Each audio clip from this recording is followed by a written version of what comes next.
Ayan guys, ginagawa ko ay iluluto ko itong hinarvest ko sa garden na kumbaga sa atin bitsuelas ba to?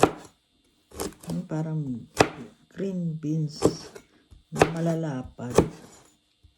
Hindi siya yung sitsaro na isa. Runner beans pala ang tawag dito. Runner beans yata ito. Ayan. Ayan. Kita nyo yan.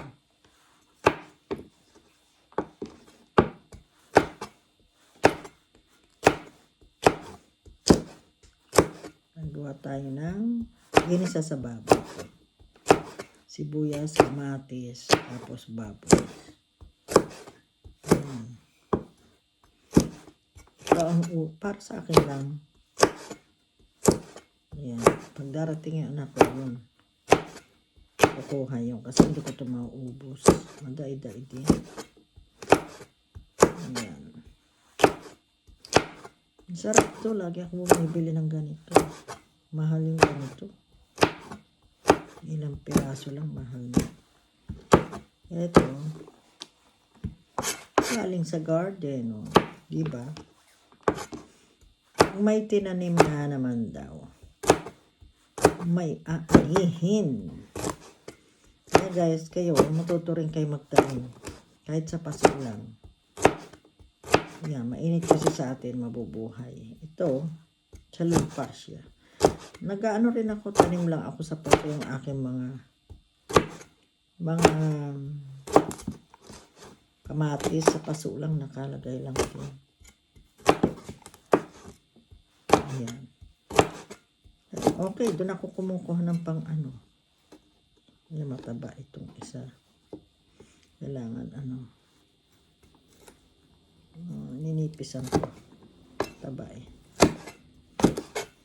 Pero okay din kahit mataba. Gusto ko lang pino. Ayan.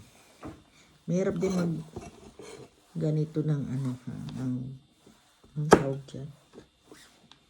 Pino. Parang ano.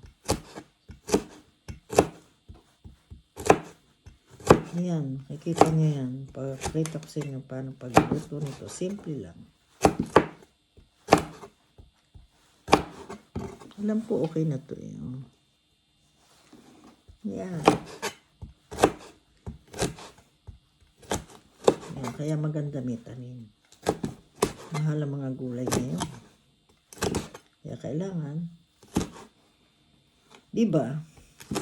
Tanim-tanim. Tanim kayo dyan. Ayan. Thank you so much. Ayan. Ano lang ito.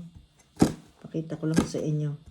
Hinihiwa ko tong aking hinarvest na runner beans. Runner beans to.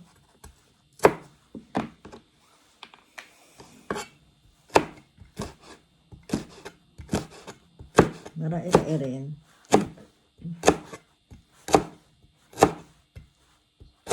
Dapat pala nilagay ko sa video na yun parang mabilis. Ayan guys. Thank you so much. Still here.